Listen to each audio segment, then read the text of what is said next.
La question à laquelle nous cherchons à répondre est de savoir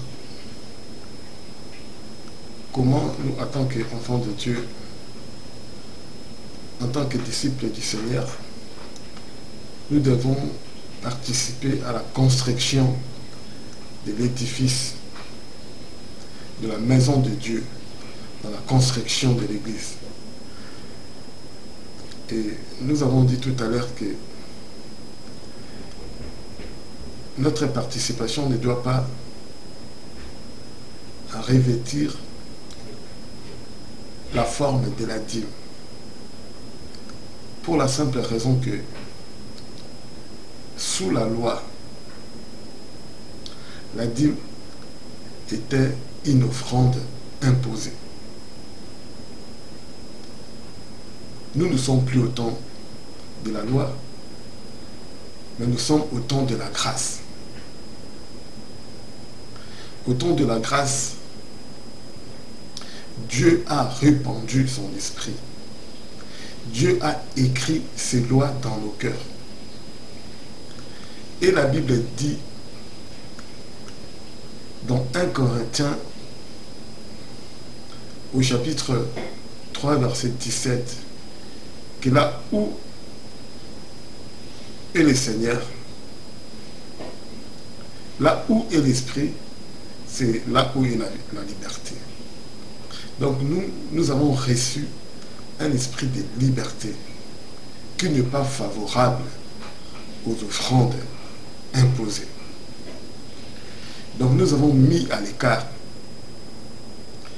la dîme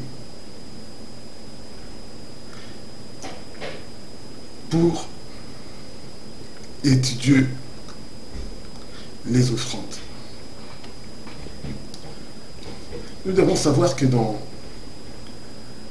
la Sainte Alliance, il y avait une coexistence entre les offrandes imposées, qui étaient les dîmes. Il y avait aussi dans l'Ancienne Alliance des offrandes volontaires. Par exemple, nous devons savoir que les offrandes qui ont servi à la construction du tabernacle et à la construction du temple au temps de Salomon, c'était des offrandes volontaires. Mais dans la Nouvelle Alliance, il n'y a de place que pour les offrandes volontaires. Si la dîme était une pratique qui devait se perpétuer dans les temps de grâce, Jésus en aurait parlé. Car le Seigneur, à plusieurs reprises, a eu l'occasion, a eu des occasions qui lui auraient permis de parler de la dîme. Mais il ne l'a jamais fait. Pour la simple raison que la dîme était une pratique du passé.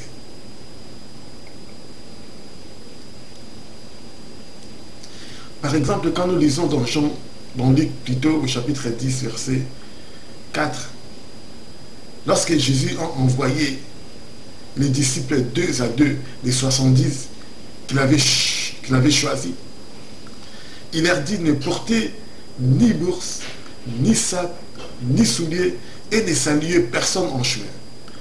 Dans quelque maison que vous entriez, dites d'abord que la paix soit sur cette maison. Et s'il se trouve là un enfant de paix, votre paix reposera sur lui, et sinon elle reviendra sur vous. Demeurez dans cette maison. Là, mangeons et buvons ce qu'on vous donnera. Car l'ouvrier mérite son salaire, n'allez pas de maison en maison. Moi, je crois que lors de cette mission, c'était une occasion pour Jésus de leur parler de la dîme, de leur dire que je vous envoie, ne portez ni bourse, ni sac et ni souliers, ne saluez personne en chemin. Dans quelque maison que vous entriez, demeurez dans cette maison, mangeant et buvant.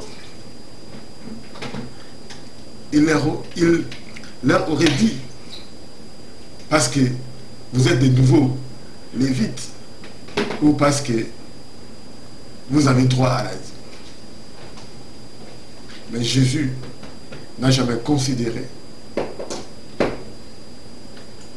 ses disciples, ses apôtres qu'il envoyait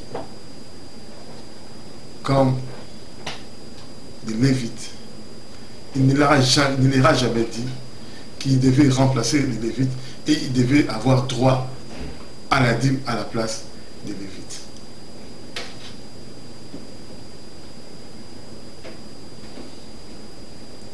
Lorsque Jésus-Christ a parlé de l'assistance aux pauvres, aux malades, aux prisonniers, aux étrangers, c'était aussi une occasion pour lui de parler de la dîme. Si réellement la dîme devait se perpétuer dans la nouvelle alliance. Quand il a dit, car j'ai eu faim et vous ne m'avez pas donné à manger. J'ai eu soif, vous ne m'avez pas donné à boire. J'étais étranger et vous ne m'avez pas recueilli. C'est dans Matthieu 25. C'était une occasion pour Jésus-Christ de parler de la dîme, de rappeler aux disciples, de rappeler aux gîtes, de leur dire, n'oubliez pas, les étrangers ont droit à la dîme qui sera prélevée tous les 3 ans. Mais il s'est abordé à dire dans Matthieu 25, 35, j'étais étranger, vous m'avez recueilli. Il n'a jamais fait allusion à la dîme des étrangers. Parce que comme nous l'avons dit, les étrangers faisaient partie des bénéficiaires de la dîme dans l'ancienne alliance.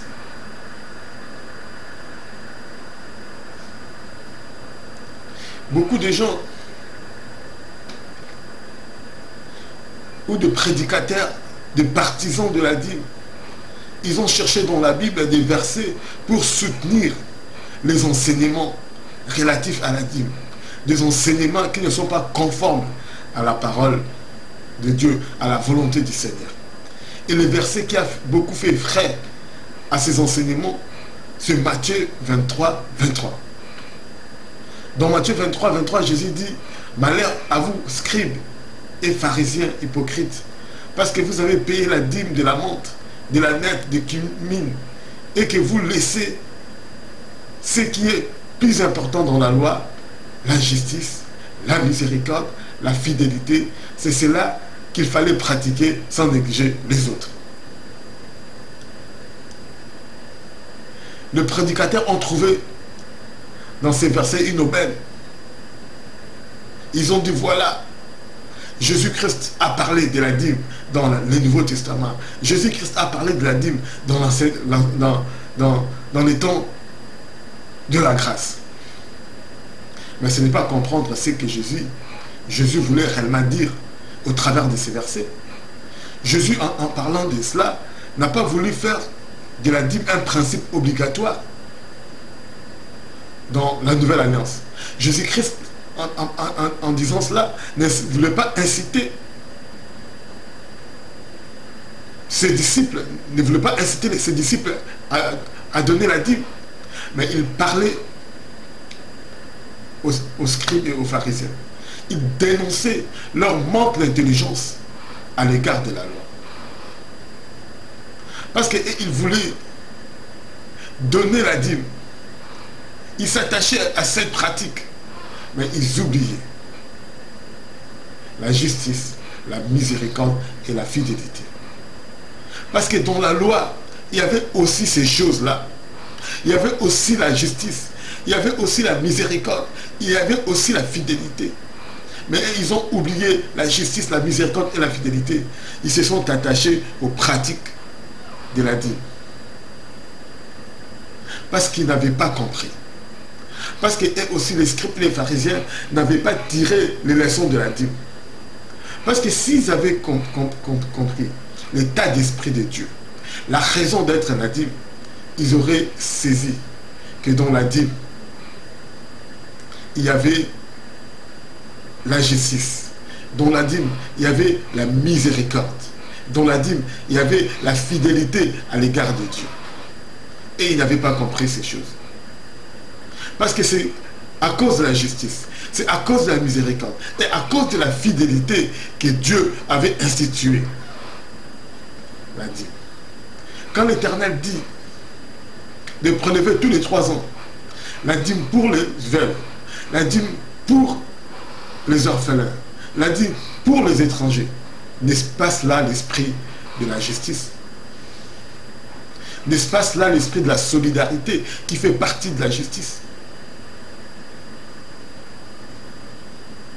Quand l'Éternel dit que chaque année, les enfants d'Israël doivent prélever la dîme et prendre cette dîme pour aller se réjouir devant l'Éternel avec leur famille, n'est-ce pas ça la fidélité? Parce que Dieu voulait que ce peuple lui reste fidèle et que ce peuple ne l'oublie pas, que ce peuple le craigne. Mais tout cela, Israël n'a pas compris. Israël n'a pas compris. C'est grâce pour qu'il soit un peuple qui comprend la justice, la miséricorde et la fidélité que Dieu leur imposa la dîme. Parce que Dieu, comme nous l'avons dit, Dieu avait estimé que ce peuple n'avait pas encore la maturité.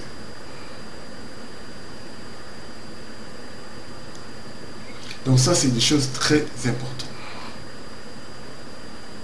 Dans la nouvelle alliance, il n'y a que 2 offrandes volontaires.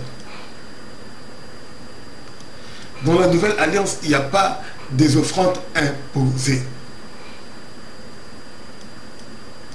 Et nous pouvons voir ces choses au début de l'Église primitive. Dans Actes 4, 34, 35, 36, 37, vous pouvez voir ces choses. Luc rend témoignage, il dit, car il y avait parmi eux aucun indigent. Tous ceux qui possédaient des champs et des maisons les vendaient, apportaient le prix de ce qu'ils avaient vendu et les déposaient aux pieds des apôtres. L'on faisait des distributions à chacun selon qu'il en avait besoin. Joseph, surnommé par les apôtres Barnabas, ce qui signifie fils de l'exhortation, Lévite originaire de Chypre, vendit un champ qu'il possédait, apporta l'argent et le déposa aux pieds des apôtres.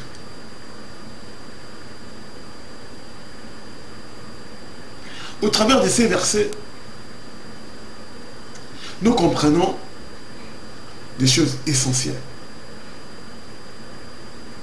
Mais avant de pouvoir parler des choses de ces versets-là, lisons encore dans Acte 5, dans l'histoire d'Ananias et de Saphira. Dans Acte 5, on verra que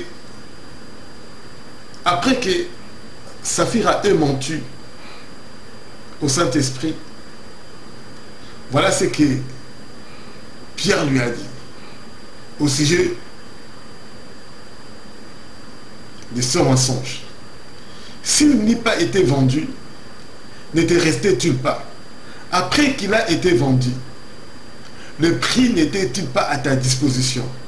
Comment as-tu pu mettre en ton cœur un pareil dessein? Ce n'est pas à des hommes que tu as menti. Tu as menti, mais à Dieu. Vous comprenez d'abord, quand on lit, nous comprenons quand nous lisons ces versets, que dans l'église primitive, les apports temporels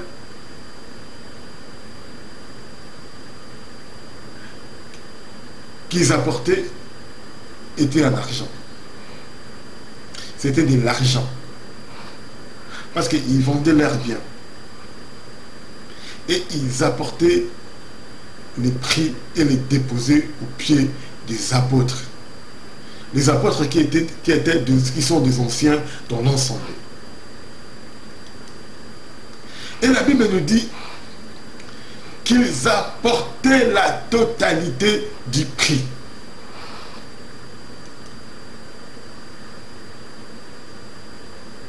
Ils apportaient la totalité du prix. Et on comprend quand on lit dans Actes 5, dans l'histoire de Saphira et d'Ananias, que c'est avec liberté qu'il apportait la totalité des prix. Il n'y avait dans la loi aucune exigence de ce type. Donc Ananias et Saphira, ils avaient la liberté de garder leurs biens pour eux. Pierre leur dit, même après l'avoir vendu, le prix était à leur disposition.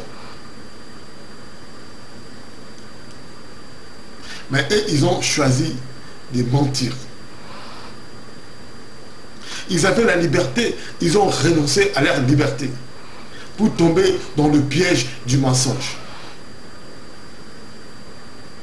Ils avaient le droit de ne pas être d'accord, de refuser, de ramener la totalité de leurs biens à l'ensemble, de refuser de vivre dans la communauté. C'était une liberté. Et Pierre rappelle à Ananias que ces choses se faisaient en toute liberté.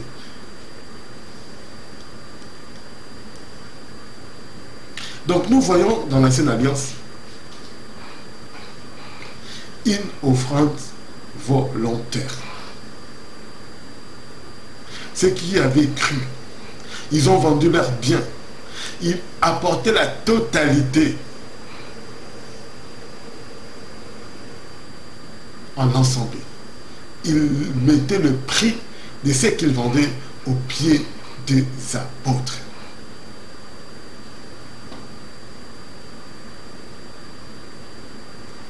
Et cet argent, on le verra, ce n'était pas l'argent des apôtres, mais c'était l'argent qui servait à la distribution entre eux, au point qu'il n'y avait pas d'indigents. Il n'y avait pas de pauvres. Ce n'était pas un argent qui était apporté à l'église ou en assemblée pour enrichir les anciens, pour enrichir les apôtres, pour faire des apôtres les hommes les plus riches de toute l'assemblée. Ce n'était pas le cas. Ils recevaient cet argent pour le bien de l'ensemble. C'est l'argent qu'ils distribuaient en retour.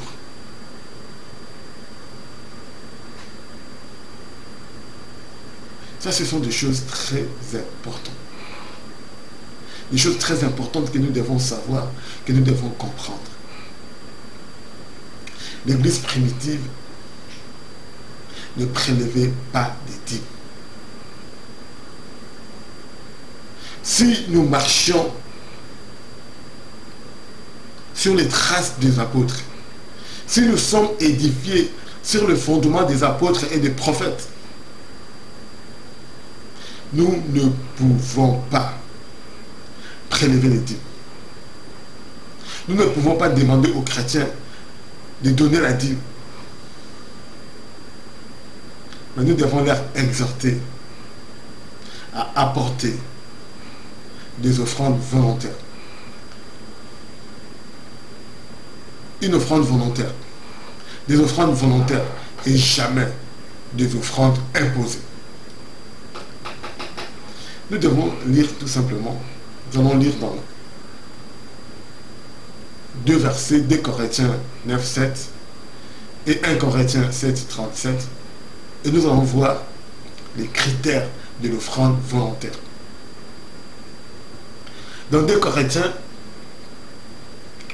9, 7, Paul écrit ceci, que chacun donne comme il a résolu en son cœur, sans tristesse, ni contrainte, car Dieu aime celui qui donne avec joie. Donc ce verset concerne les données, ce verset concerne les apports temporels. Ça, c'est un grand principe qui était observé dans l'Église primitive. Chacun devait donner comme il a résolu en son cœur, sans tristesse ni contrainte. Donc il n'y avait pas des offrandes imposées. Quand nous lisons dans 1 Corinthiens 7, 37, ces versets ne parlent pas du donner. Mais nous voyons, il nous renseigne sur l'esprit de la liberté. L'esprit de liberté qui devait guider les offrandes des disciples de Jésus-Christ.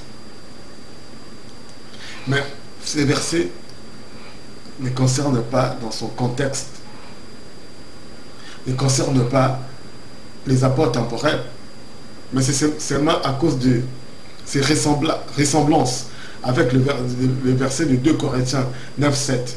C'est pourquoi je l'ai retenu, parce qu'il nous renseigne sur la liberté. Paul a écrit ceci.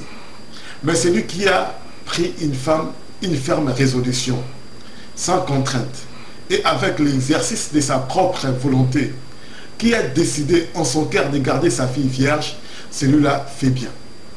Donc ce verset parle du mariage. Mais il contient le même principe de liberté que Paul a énoncé dans 2 Corinthiens 9, 7 au sujet des apports temporels, au sujet des apports matériels. Dans ces versets, on voit les critères même de l'offrande temporelle. Les critères de l'offrande volontaire. Il dit que c'est celui qui donne est libre de quantifier son offrande. C'est-à-dire de décider, de déterminer s'il veut donner la moitié de ses revenus, la totalité, la 10e ou la 5e. Parce que celui qui donne devait résoudre cela dans son cœur. La Bible nous dit que chacun donne comme il a résolu. Donc l'offrande volontaire, c'est une offrande qui est résolue dans son cœur.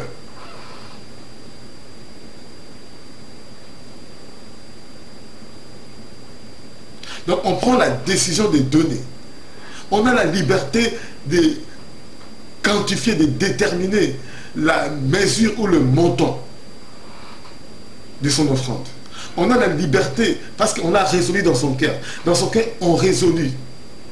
On résout de donner la moitié, de donner la totalité, de donner la 10e ou la 5e à chacun comme il a résolu dans son cœur.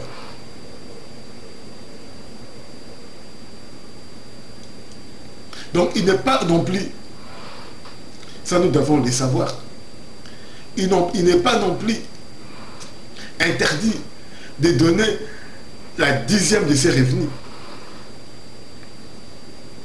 à condition de le résoudre dans son cœur. Ce n'est pas une offrande imposée, mais une offrande libre. Une offrande volontaire. Parce que si on a la liberté de donner la totalité, si dans son cœur on peut résoudre de donner la totalité, on peut aussi résoudre dans son cœur de donner la 10e, la 5e, la moitié. C'est-à-dire que si quelqu'un, parce que nous avons dit, lorsqu'on dit que l'offrande est volontaire, que chacun donne comme il a résolu, c'est-à-dire qu'on n'impose pas. Mais si quelqu'un de son propre écrit, il se dit, bon, moi, je vais donner la 10e. Et l'autre dit, moi, je vais donner la totalité. Et l'autre dit, moi, je vais donner la 5e de mes revenus. Et l'autre dit, moi, je vais donner rien du tout. On ne va pas dire à celui qui vient, parce que quand on donne la 10e, que les mots dîme ne nous fassent pas peur. Quand on donne la 10e de ses revenus, on donne la dîme. Quand on dit la dîme, c'est seulement quelqu'un dont les offrandes est composée de la 10e partie de son revenu. Et on peut aussi donner une dîme volontairement, comme Abraham l'a donné. Mais si en l'église on vous dit maintenant, on profite de cela pour vous dire que vous devez donner la dîme volontairement, c'est faux. Parce que quand on donne volontairement, cela voudrait dire que celui qui donne l'a résolu dans son cœur. Et il est important de comprendre ces choses. Ça, c'est le premier critère de l'offrande volontaire, résolue dans son cœur. Une offrande volontaire est celle qui est résolue dans le cœur de la personne qui la donne. Donc une telle offrande ne peut pas être mensualisée, ne peut pas être obligée, ne peut pas être annualisée. C'est la personne lui-même qui doit décider de donner la totalité, de donner la 10e, de donner la 5e. Et quand tu résous dans ton cœur, vous prenez dans vos quatre, vous décidez de donner la totalité ou la 10e de votre revenu. À l'église, on ne dira pas que vous avez donné la dîme. Parce qu'à l'église ne reçoit que les offrandes volontaires. Que cette offrande soit composée de la 5e, de la 10e, de la 15e, de la 20e ou de la 100e de son revenu ou de la totalité, c'est pour l'Assemblée, c'est pour nous, en tant que chrétiens, une offrande volontaire. Donc on n'a pas besoin de faire des distinctions. Nous avons reçu autant des offrandes, nous avons reçu autant de dîmes, parce que nous, dans l'église, il n'y a pas de dîmes. Nous ne recevons que des offrandes volontaires, que ce soit la mesure, quelle que soit la mesure de sa composition. Deuxième critère, on nous dit que celui qui donne doit donner sans tristesse ni contrainte. Car Dieu aime ceux qui donnent avec joie.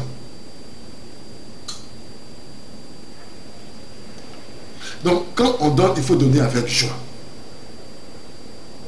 Quand on donne, on ne peut pas donner avec contrainte. Donc cela veut dire que celui qui donne, donne parce qu'on l'a imposé. On l'a exigé. On n'exige pas des offrandes volontaires. Une offrande volontaire est donnée à l'initiative de celui qui la donne. Il n'y a pas d'exigence.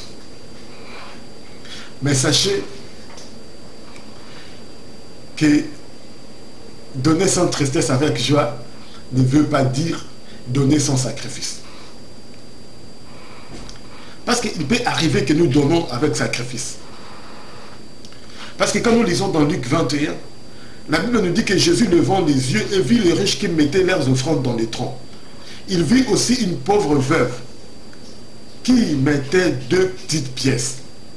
Et il dit, je vous le dis en vérité, cette pauvre veuve a mis plus que tous les autres. Car c'est de leur superflu que tous ceux-là ont mis des offrandes dans les troncs. Mais elle a mis de son nécessaire tout ce qu'elle avait pour vivre. Cette veuve a donné tout ce qu'elle avait pour vivre. Donc il a donné avec sacrifice, mais avec joie, sans tristesse. Cette veuve a donné la totalité. Car la Bible de Jésus dit, elle a donné tout ce qu'elle avait pour vivre. Donc pour dire tout simplement Nous devons donner avec liberté.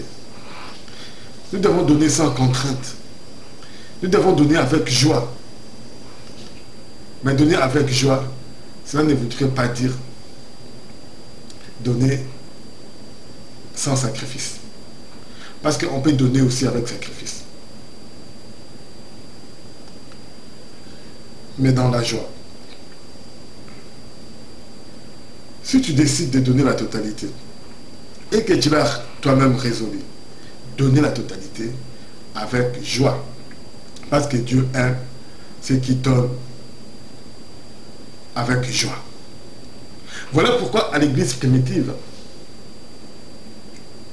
des gens ont donné avec joie. Ils ont donné avec joie. Ils ont donné sans contrainte. Même les Lévites ont donné. Les Lévites aussi ont donné. Et la Bible nous dit que Joseph, surnommé par les apôtres Barnabas, ce qui signifie le fils d'exhortation, Lévite et originaire de Chypre, vendit un champ qu'il possédait, apporta l'argent et les déposa aux pieds des apôtres. C'est-à-dire que Barnabas, qui était Lévi, avait compris que le temps était venu au Lévi, pour le Lévi, de ne plus prélever les dîmes, mais de donner. Parce qu'ils avaient compris que dans la nouvelle alliance, les Lévis qui avaient cru étaient devenus des disciples comme tous les autres.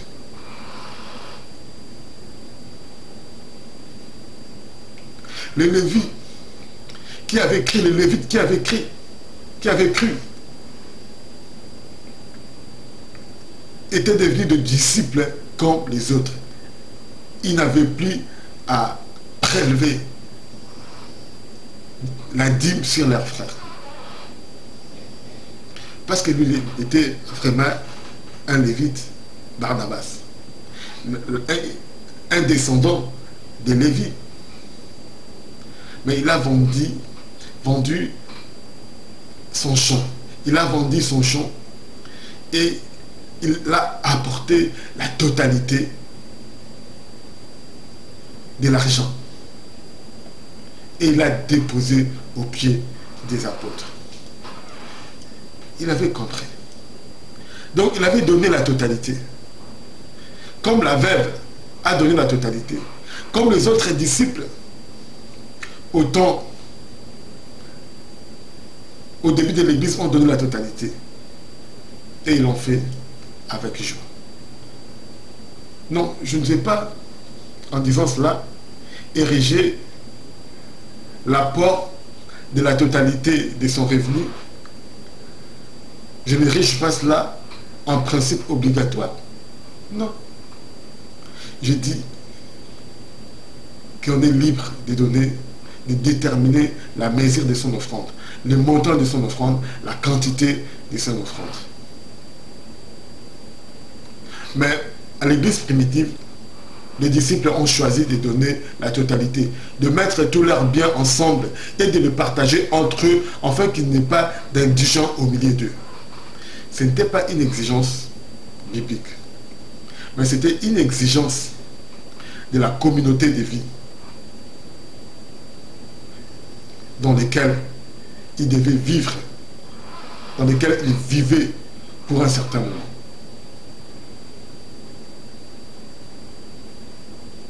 Et nous devons savoir cela. Et c'est très important. Donc je disais que donner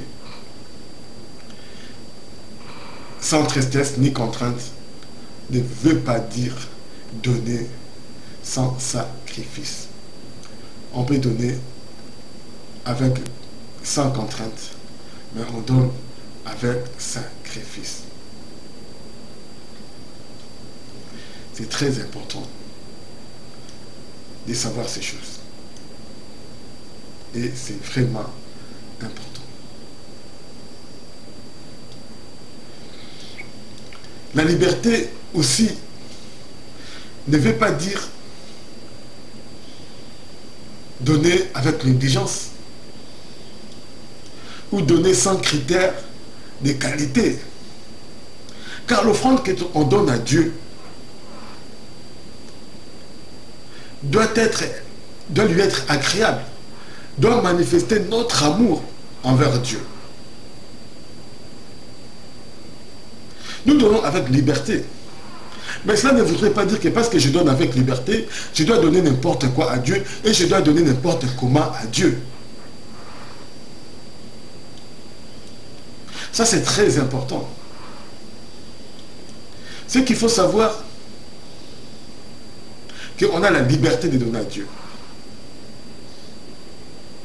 Mais on donne à Dieu. Quand nous donnons à Dieu, ça ne voudrait pas dire que ces offrandes vont monter au ciel. Non, je ne le dis pas. Ces offrandes doivent contribuer, comme j'ai dit, à la construction de l'Église. L'offrande est notre participation à la construction de l'Église.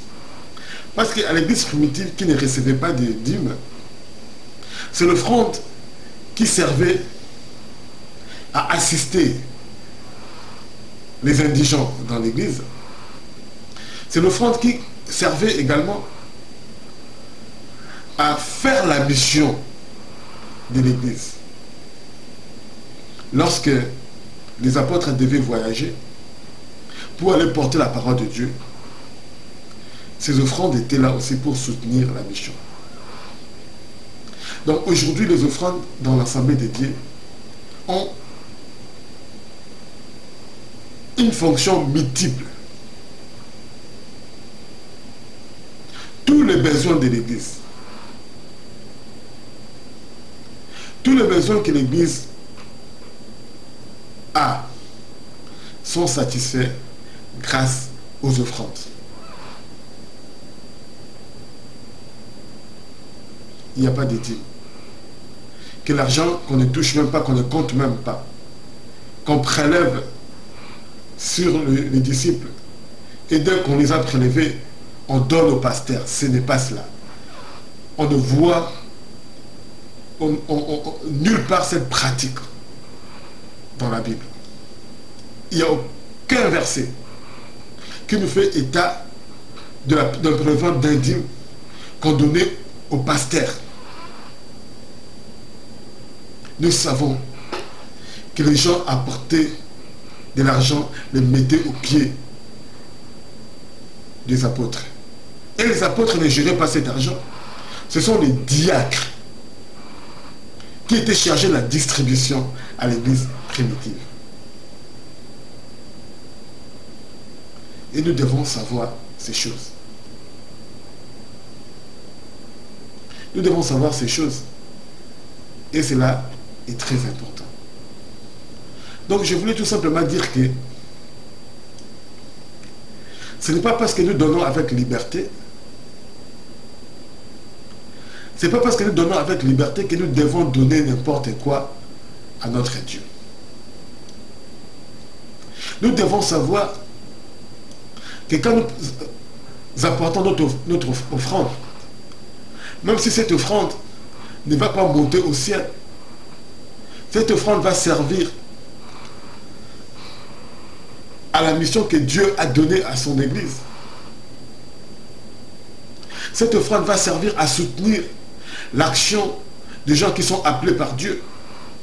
Cette offrande va servir à assister les disciples, les pauvres, les indigents, les gens qui ont des soucis, des besoins matériels ou temporels dans l'Église. Et actuellement, je peux dire que cet argent peut servir à payer des salles que les églises louent pour réunir l'église, afin de leur communiquer la parole de Dieu. Cette offrande peut servir à la construction des bâtiments qui sont ou qui seront des environnements qui vont accueillir l'église pour permettre à l'Église d'écouter la parole et de persévérer dans l'enseignement des serviteurs de Dieu. Mais quand on donne cette offrande, c'est pas parce qu'on doit la donner avec liberté, d'une manière volontaire, qu'on doit donner n'importe quoi à Dieu. Si vous lisez dans les livres dans Genèse 4, 3, là où on nous parle de l'offrande d'Abel et de Caïn. La Bible nous dit que au bout de quelques temps, Caïn fit à l'Éternel une offrande de fruits de la terre. Et Abel, de son côté, en fit une des premiers-nés de son troupeau et de leur graisse. L'Éternel posa un regard favorable sur Abel et sur son offrande.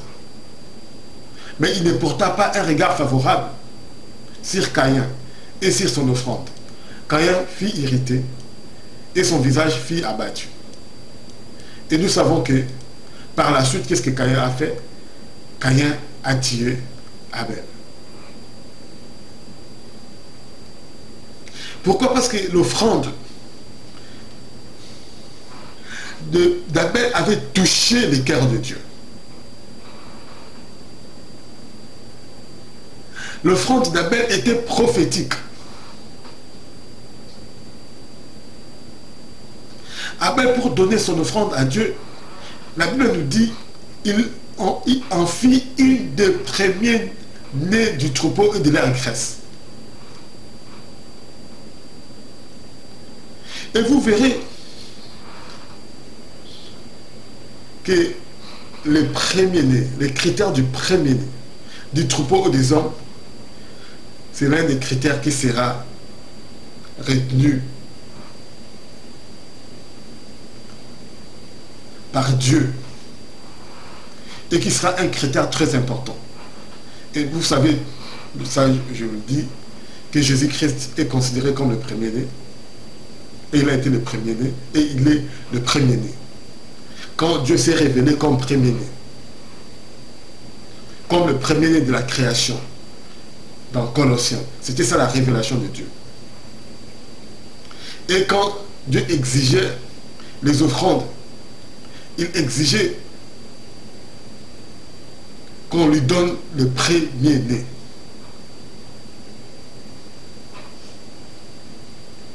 Donc l'offrande d'Abel était une offrande prophétique. Abel avait compris. Il n'a pas fait à Dieu une offrande n'importe comment. Malgré sa liberté, il a compris qu'il devait donner à Dieu l'offrande d'amour. Il devait donner à Dieu le premier-né de son troupeau. Tandis qu'Abel, comme lui, il avait donné des fruits, il n'était pas révélé. Car la Bible, Dieu dira par la loi, quand vous lisez dans Deutéronome 34 et 26, quand Dieu a demandé les offrandes des fruits de la terre, qu'est-ce qu'il avait dit? Tu apporteras à la maison de l'Éternel ton Dieu le prémisse des premiers fruits de la terre. Tandis qu'Abel, plutôt Caïn, il n'a pas pris les prémices. Il a seulement pris le fruit de la terre, l'offrande des fruits de la terre, et il a donné à Dieu. L'offrande n'avait pas cette qualité d'amour. C'était une offrande de négligence. C'était une offrande sans joie. Et Dieu ne l'a pas agréé. Nous devons comprendre ces critères de l'offrande. C'est vrai, nous devons... Notre offrande doit être résolue dans notre cœur. Notre offrande doit être sans contrainte, ni tristesse, mais avec joie. Mais n'oublions pas que notre offrande doit porter la marque de notre amour pour Dieu. Ce n'est pas parce que nous donnons librement que nous devons donner n'importe comment. Nos offrandes doivent porter un critère de qualité. Un critère d'amour doit être une offrande d'amour. Une offrande qui doit servir à l'accomplissement de la mission que Dieu a donnée à l'Église.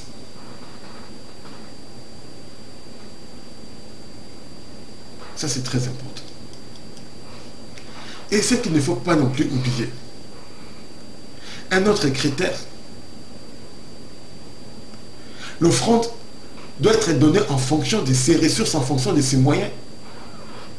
Dans 2 Corinthiens 8, 11, voilà, Paul est en train de soulever un principe très important. Il dit, achevez maintenant d'agir, afin que l'accomplissement selon vos moyens réponde à l'empressement que vous avez mis à vouloir. La bonne volonté, quand elle existe, est agréable en raison de ce qu'elle peut avoir à sa disposition et non de ce qu'elle n'a pas. Donc la bonne volonté, quand elle existe, elle est agréable à raison de ce qu'elle peut avoir à sa disposition et non à raison de ce qu'elle n'a pas. L'offrande doit être faite selon nos moyens. Ce que nous avons à notre disposition limite les champs de notre bonne volonté. Voilà pourquoi quand nous avons lu dans Exode 25, 1 à 9, quand Dieu a demandé à Moïse de dire aux enfants d'Israël de lui apporter des offrandes pour la construction du sanctuaire, quand nous avons lu cela, qu'est-ce que Dieu a demandé? De l'airain, de l'argent. Pourquoi il a demandé ces matières et des vêtements? Pourquoi? Parce que quand les enfants d'Israël sont sortis d'Égypte, les Égyptiens leur ont donné de l'argent, des vases d'or et des vêtements. Donc Dieu a demandé à ce peuple de lui donner des choses, une partie des choses en offrande volontaire, une partie des choses qu'ils avaient à leur disposition. Dieu n'a pas demandé, et je l'avais dit, au peuple ce qu'il n'avait pas. Donc la bonne volonté, quand elle existe, elle est agréable à raison de ce qu'elle peut avoir à sa disposition et non de ce qu'elle n'a pas. Et quand nous lisons dans le livre de Lévitique, nous verrons que Dieu tient compte des ressources.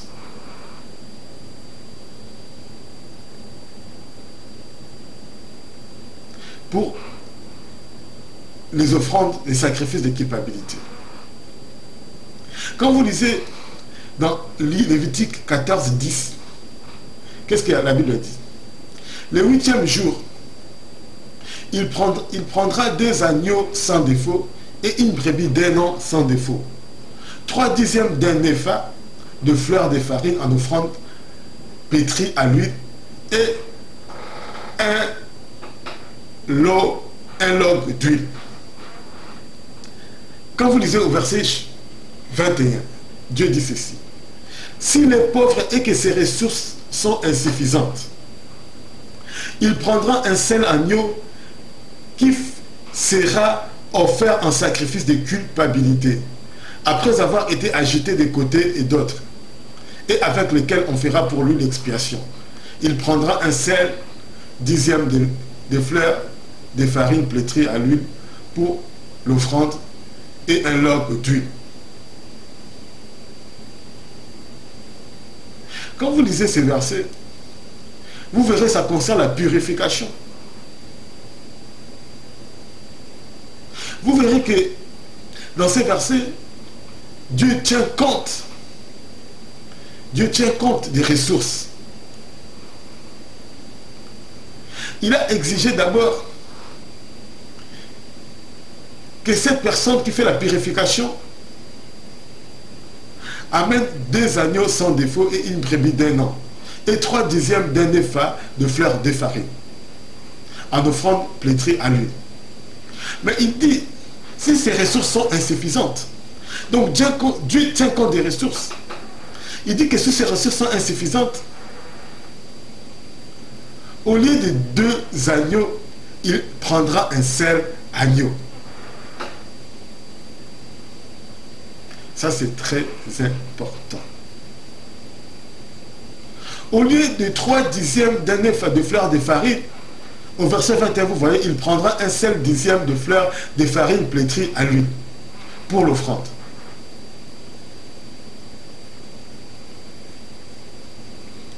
Il faut comprendre que Dieu tient compte de nos ressources. La bonne volonté, quand elle existe, elle est agréable en raison de ce qu'elle peut avoir à sa disposition et non de ce qu'elle n'a pas.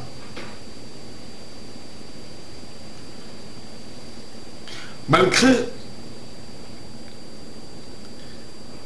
quoiqu'il n'est pas interdit de faire un sacrifice pour son Dieu, comme la veuve qui a donné tout ce qu'elle avait, elle avait mis dans le tronc tout ce qu'elle avait pour vivre. Il n'est pas non plus interdit.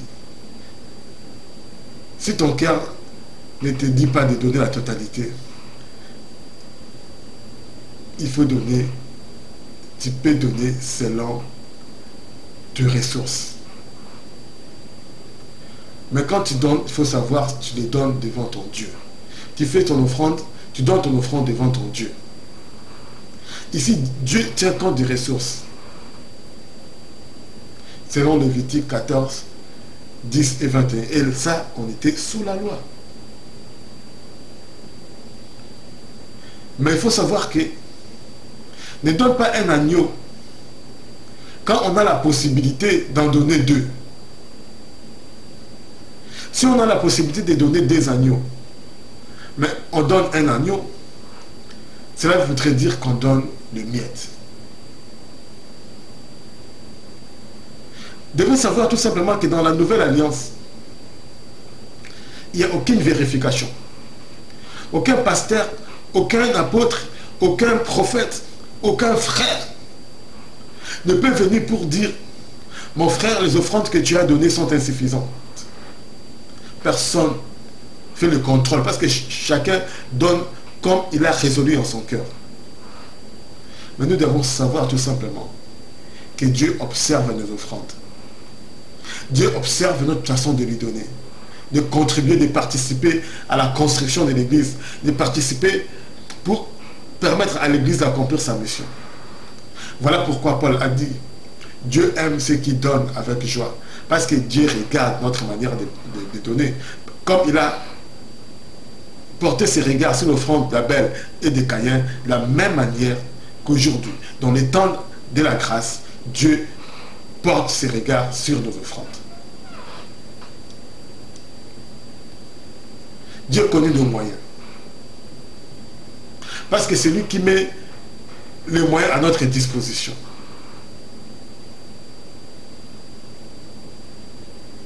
Nous devons donner à Dieu, pour la construction de son Église, des offrandes de qualité, des offrandes de liberté, des offrandes de maturité, des offrandes d'amour. La dîme n'est pas une offrande de qualité. La dîme n'est pas une offrande de liberté. La dîme n'est pas une offrande de maturité. La dîme n'est pas une offrande d'amour. Parce que la dîme, c'est une offrande imposée. Et nous devons savoir que dans la nouvelle alliance, il n'y a pas de place aux offrandes imposées. Nous avons compris aujourd'hui que l'Église de Dieu, le peuple de Dieu, apporte des offrandes volontaires. Participe à l'édification, à la construction de l'édifice, à la réalisation de la mission de l'Église par des offrandes volontaires. Même quand vous lisez dans l'histoire de l'Église, il y a même des historiens qui ont reconnu que l'Église primitive, durant les 4 premiers siècles, ne recevait que des offrandes volontaires. C'est en l'an 585, lors du concile de Mâcon. Mâcon, c'est une ville du centre-est de la France. dans le chef-lieu du département de la Saône-et-Loire. C'est aussi de la région de Bourgogne. Quand vous regardez sur la carte de la France, c'est là qu'il y a eu lieu, en 585, le deuxième concile de Bâcon. C'est ce concile qui a décidé de donner à la dîme un caractère obligatoire. Donc ce sont les catholiques, l'église romaine, entre guillemets, qui a rétabli cette loi dans l'église. Concile de Mâcon en 585. C'est ce concile qui a rétabli la dîme. Donc les gens qui veulent s'attacher à la dîme, alors que l'église de Dieu dans la nouvelle alliance, le peuple ne peut apporter que des offrandes volontaires. Et ceux qui veulent mettre les disciples dans l'esclavage de la dîme ne sont pas édifiés sur le fondement des prophètes et des apôtres. Ils ne marchent pas sur les traces de Jésus. Ils ne marchent pas sur les traces des apôtres. Ils marchent sur les traces de la loi. Et ils n'ont pas compris que la loi a été accomplie. Ils n'ont pas compris que l'Église ne doit pas pratiquer la loi comme elle était pratiquée dans l'ancienne alliance. Nous devons tout simplement, comment dirais-je, je l'avais dit tout à l'heure, nous devons tout simplement tirer les leçons de la loi. Parce que la loi, les dîmes font partie de l'ombre des choses à venir. Nous agissons dans la réalisation, dans l'accomplissement de ces choses. Dieu a donné la dîme pour les raisons que nous avons invoquées. Les raisons que nous avons évoquées. Et aujourd'hui, l'Église de Dieu ne donne que des offrandes volontaires. Nous avons dit que les apports temporels nous permettent de participer à la construction de l'édifice, à la réalisation des objectifs spirituels de Dieu, de l'Église. Mais aussi, les apports temporels nous permet à l'Église de faire l'œuvre de l'assistance des saints. Nous avons vu comment le peuple de Dieu doit participer à la construction de l'édifice. C'est la forme que doit revêtir notre participation. Nous avons compris que notre participation ne doit pas être la dîme, parce que nous sommes dans une alliance de liberté où il n'y a pas d'offrandes imposées, mais que notre participation doit revêtir la forme des offrandes volontaires, des offrandes libres, résolues dans le cœur, dans son cœur, des offrandes qu'on donne sans contrainte ni tristesse, mais avec joie, mais des offrandes qui doivent porter un critère de qualité, doit être la marque de notre amour pour Dieu. Et que ces offrandes, nous avons vu, il doit, comment dirais-je, ces offrandes, comment dirais-je, doivent correspondre à nos moyens. C'est-à-dire nous devons donner en fonction de nos moyens, en fonction de nos ressources. Et dans la suite de ces messages, nous verrons comment l'Église doit accomplir par les apports temporels ou matériels l'œuvre de l'assistance des saints. Parce que l'Église doit assister les saints. Que Dieu nous bénisse. À la suite de ces messages, nous allons aborder cela, la question de l'assistance des saints. Nous allons continuer dans la prochaine partie.